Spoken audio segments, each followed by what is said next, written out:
Os instrumentos científicos têm um papel e um lugar central na prática científica, mas também no discurso e na imagem pública da ciência.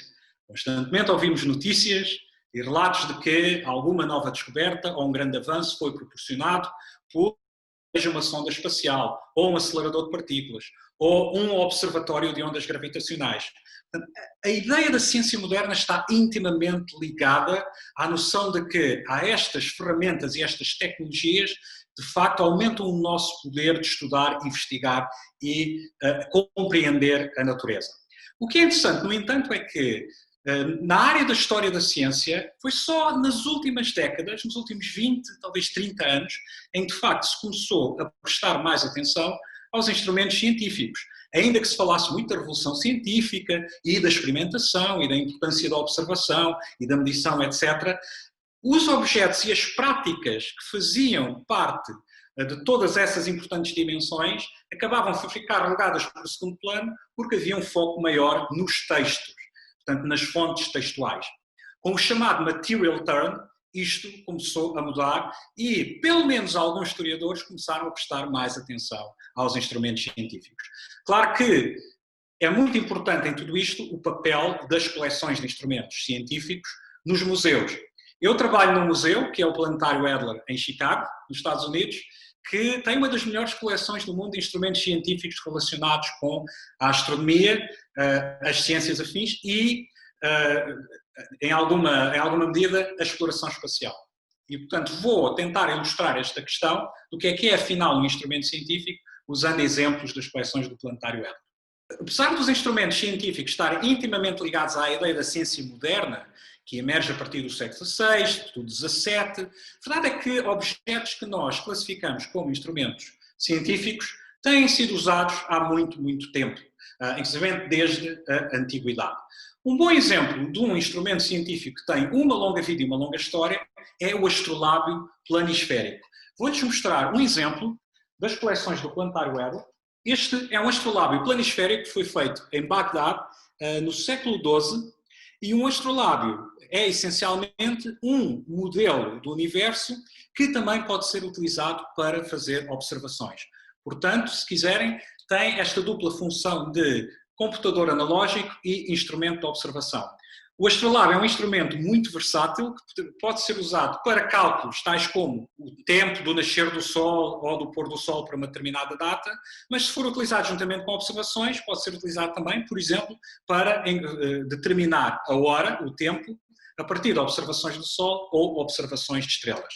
Eu tenho aqui um outro exemplo das nossas coleções, que é um astrolábio feito em 1532 pelo artesão e matemático George Hartmann, que tinha a sua oficina em Nuremberg e que foi, de facto, representou o expoente máximo da produção de astrolábios na Europa. Entretanto, os astrolábios perdem terreno, nessa altura, no mundo ocidental, na Europa ocidental, para outros instrumentos, porque o astrolábio é extremamente complexo. Por exemplo, para o propósito de obter o tempo, determinar a hora, era muito mais fácil utilizar um relógio de sol portátil. Os relógios de sol já se utilizavam desde a antiguidade, os relógios de sol mais antigos que sobrevivem, alguns têm mais de 3.000 anos de idade.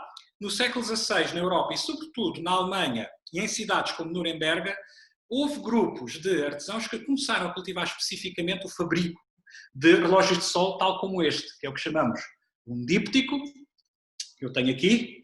Portanto, isto é um relógio de sol portátil e chama-se díptico porque essencialmente consiste em duas peças articuladas e, portanto, o relógio de sol, quando para ser usado, abre-se o relógio de sol. Como veem, há aqui uma linha, um cordel, que vai funcionar como gnomon, que vai projetar uma sombra na escala horária. Conseguirão ver talvez que há aqui um nicho que originalmente tinha uma bússola para se poder orientar o relógio de sol, mas há muitos outros elementos neste relógio de sol. Na verdade, há mais do que um relógio de sol nesta peça e, como podem ver, também há decorações muito interessantes, nomeadamente, por exemplo, no lado inferior do relógio de sol temos esta figura com a inscrição "A verdade é filha do tempo", e podem ver que o material é marfim, que era um material muito usado para se fazer relógios de sol nesta altura.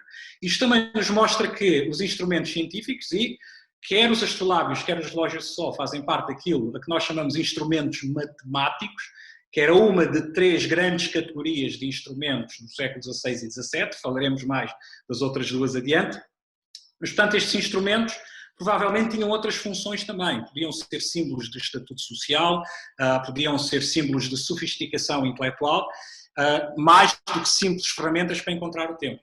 Este conceito, por vezes, era levado quase a extremos. Vou-lhes mostrar agora uma peça que é aquilo que chamamos um compêndio astronómico, que é, no fundo, uma peça que combina vários instrumentos num só dispositivo. Como veem, é uma peça de grande qualidade artística e quando, essencialmente, chama-se um compêndio por analogia com os compêndios que são tratados ou compilações de uma determinada área do conhecimento. Portanto, tal como um livro, este objeto tem várias folhas, se quiserem, e ao abrirmos as folhas vamos encontrando diversos instrumentos dentro do compêndio. Portanto, isto no fundo era uma espécie de súmula do que eram os instrumentos matemáticos nesta altura. Nós acreditamos que esta peça foi feita na Inglaterra, tem uma inscrição com a data de 1557 e, portanto, isto é como que um resumo daquilo que eram instrumentos usados na prática matemática no século XVI. Um aspecto muito interessante, um dos instrumentos que está incluídos nesta peça é este noturlábio, que é um instrumento que era utilizado para se terminar o tempo nos navios. Essencialmente em ligação com o cálculo, tentativa de prever marés para se poder entrar num porto a uma hora propícia. Um outro detalhe interessante também, que talvez consigam ver, é que há aqui um mapa mundi, provavelmente baseado no mapa mundi de Petrus Apianos. Claro que todos estes objetos representam uma época em que se estava a dar a expansão marítima europeia, que eventualmente vai dar origem aos impérios marítimos modernos. E claro, isto é uma época em que velhas teorias e velhas noções geográficas são obviamente contestadas e, portanto, é todo este contexto que favorece o aparecimento daquilo que nós vamos chamar a ciência moderna. Os instrumentos também, para além das funções práticas, desempenharam várias funções simbólicas, como aquelas que já mencionei. Por exemplo, um instrumento de alta qualidade, como o compêndio astronómico que vimos agora, é obviamente um instrumento que não é destinado a ser usado na prática. Dificilmente alguém levaria isto a bordo de um navio, ou até alguém utilizaria um instrumento daqueles para, de facto, determinar o tempo. Seria mais um instrumento que era usado como uma peça simbólica para representar o estatuto social, a sofisticação intelectual da pessoa que o possuía e que o partilhava e mostrava a outras pessoas. Podia também, por exemplo, ter sido utilizado como um presente diplomático ou como uma oferta, por exemplo, a um soberano para se conseguir o seu patrocínio. Este importante aspecto simbólico dos instrumentos é representado em vários frontispícios e ilustrações em livros que versam sobre astronomia, cosmografia, instrumentos e outros temas relacionados, também neste período, do século XVI e XVII. Eu tenho aqui um exemplo, que é o De Mundis Sphera, do matemático francês Laurence Finet, publicado em 1542, portanto, que é, no fundo, uma súmula do conhecimento astronómico da época, e talvez consigam ver nesta ilustração, portanto, há um modelo do cosmos, ao qual se sobrepõe uma esfera armilar, que, portanto, representa todo o cosmos. Na parte inferior, podem ver uma representação do próprio Laurence Finet, segurando um astrolábio e apresentando o astrolábio a Urânia, que é a musa da astronomia. Portanto, aqui o astrolábio funciona como o próprio símbolo da ciência astronómica e também o símbolo do conhecimento daqueles que dominam essa ciência, que seria, muito possivelmente, a mensagem que Laurence Finet tentou transmitir com este frontispício. Voltando ao aspecto da representação do mundo e da cosmografia e da expansão marítima europeia, houve objetos que desempenharam um grande papel em representar esta ideia de que o mundo estava aí para ser explorado e conquistado. E talvez não há objeto que represente isso tão bem quanto um globo. um globo terrestre ou um globo celeste. Aqui atrás de mim podem ver um globo celeste pelo cartógrafo William Blau, foi produzido à volta de 1630, mas agora vou-lhes mostrar um exemplo de um globo terrestre que, na verdade, faz parte de uma peça a que chamamos o globo de bolso. Portanto, como veem, isto tem há uma espécie de caixa redonda e, quando se abre, temos um globo terrestre lá dentro e, no interior da caixa, temos as constelações. Portanto, isto é como se fosse um globo terrestre e um globo celeste numa mesma peça. Ora, claro que isto o globo é bastante pequeno, isto não seria utilizado para nenhum fim técnico ou científico propriamente dito, mas seria mais uma peça de conversação e provavelmente até poderia servir como um brinquedo didático. Este tipo de globos de bolso emerge no fim do século XVII e torna-se muito popular no século XVIII. Portanto, o globo terrestre e o globo celeste, que geralmente apareciam nestas formas maiores, eram geralmente vendidos em pares, representavam esta ideia de se poder dominar por completo o cosmos. Mas vou voltar a este aspecto lúdico da ciência e a esta função dos instrumentos de facto, permitirem esta sociabilização à volta do conhecimento científico. E vou mostrar, portanto, os instrumentos que referi até agora fazem essencialmente parte da tradição dos chamados instrumentos matemáticos. Vou agora falar de um instrumento que se diz um instrumento filosófico, que foi extremamente importante no século XVII em diante, que foi a bomba de vácuo. O que eu tenho aqui é uma reprodução, é uma gravura que reproduz um célebre quadro de Joseph Wright, de 1768, em que se vê uma demonstração com uma bomba de vácuo perante uma audiência. Isto é muito representativo da utilização de instrumentos como as bombas de vácuo e também os planetários mecânicos ou os telescópios, nestas instâncias de socialização durante o iluminismo, em que as camadas superiores da sociedade, portanto, tinham o tempo e os meios para dedicarem a estes assuntos e a estas atividades, se reuniam para ouvirem falar da filosofia natural ou para discutirem portanto, as últimas realizações e ideias científicas. Neste caso específico, portanto, o que vai acontecer, há uma campânula, a campânula da bomba de vácuo tem uma ave lá dentro e, portanto, vai-se ver com a progressiva retirada do ar, vai-se ver os efeitos, obviamente, na ave, e retirando todo o ar, claro que a ave acaba por morrer. Portanto, isto mostra-nos que há aqui uma combinação entre ciência, conhecimento e espetáculo. E isto é uma das dimensões e funções dos instrumentos científicos que também devemos ter em consideração. Portanto, instrumentos científicos foram utilizados também em muitas ocasiões e muitos tipos de contexto social em que serviam para disseminar o conhecimento e até para criar uma certa comoção e persuasão numa audiência. Já vimos aqui exemplos de instrumentos matemáticos, no caso dos astrolabios e dos relógios de sol, instrumentos ditos filosóficos, no caso da bomba de vácuo, que eram usados para investigar as leis, os processos e fenómenos naturais. Vamos agora mostrar um exemplo de um terceiro tipo de instrumentos, que eram os ditos instrumentos ópticos. E aquele que é talvez o mais célebre, impactante e fascinante instrumento óptico é, evidentemente, o telescópio. Não se sabe exatamente quem inventou o telescópio. De acordo, nas palavras do historiador Albert Van Helden, por volta de 1608, a ideia do instrumento, o conceito andava no ar, nos Países Baixos. E sabemos, com base em evidência documental, que em 1608 tem lugar a primeira demonstração feita com o telescópio. Portanto, o telescópio rapidamente se torna um instrumento muito apetecível, muito popular.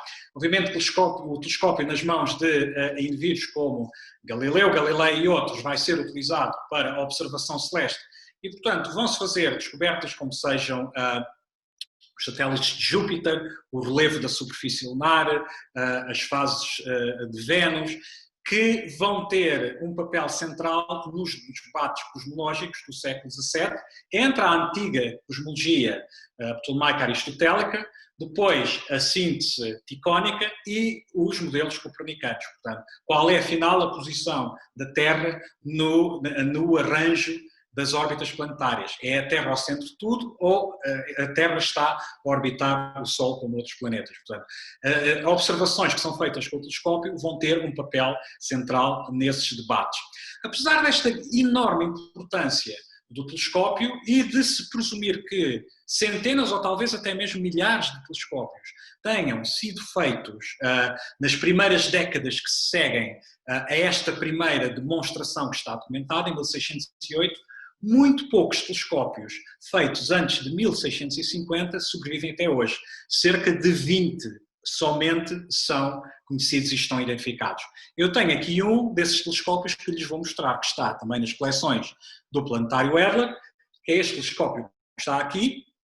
Nós temos o que julgamos ser a objetiva original, portanto é inserida aqui.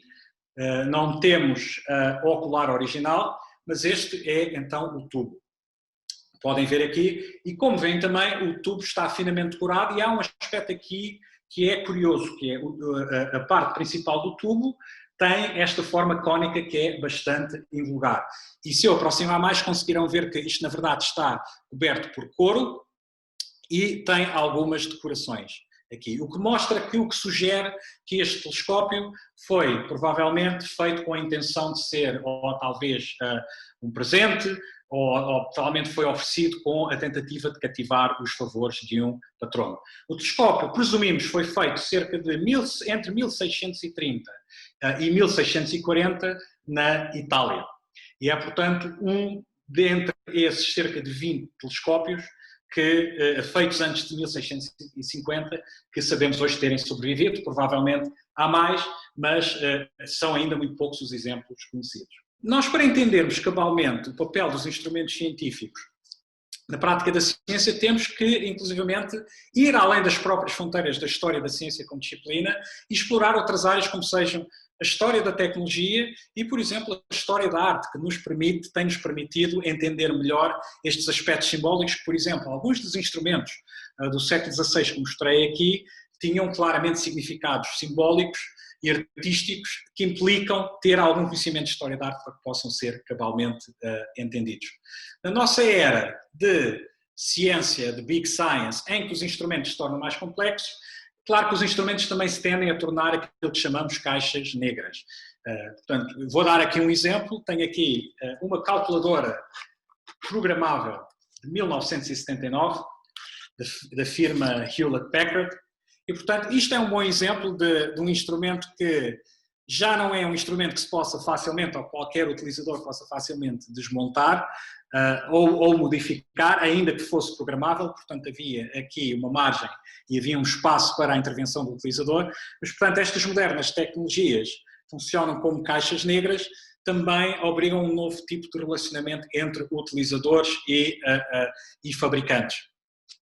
E, portanto, apesar de, hoje em dia, os instrumentos serem muito mais complexos, também é verdade que muitas tecnologias que estavam originalmente ligadas ou relacionadas ao que chamaríamos instrumentos científicos, acabam por ganhar uma presença na vida diária de pessoas que podem não estar necessariamente ligadas à prática científica. Apesar de coleções como a do Planetário Adler nos permitirem este contacto direto com a cultura material da ciência de um determinado período, e através desse contacto direto com os objetos podemos aprender muito mais do que aquilo que conseguimos se apenas nos focarmos em fontes textuais, é importante salientar que nenhuma coleção, em nenhum museu, jamais representará fielmente aquilo que foi a cultura material de um determinado período. Isto porquê? Se pensarmos, por exemplo, neste belíssimo compêndio que aqui tenho, é evidente que um objeto como este era um objeto que seria, obviamente, um objeto caro, seria um objeto que requeriria muito trabalho para ser executado, muito poucas pessoas teriam os meios necessários para adquirir um instrumento como este, mas isto é seguramente o tipo de instrumento que seria preservado para o futuro. Não, obviamente ninguém conceberia que um instrumento destes fosse reciclado ou abandonado. Isso terá acontecido seguramente com instrumentos mais baratos, feitos de outros materiais como, por exemplo, madeira e papel, que eram especificamente concebidos para a prática diária.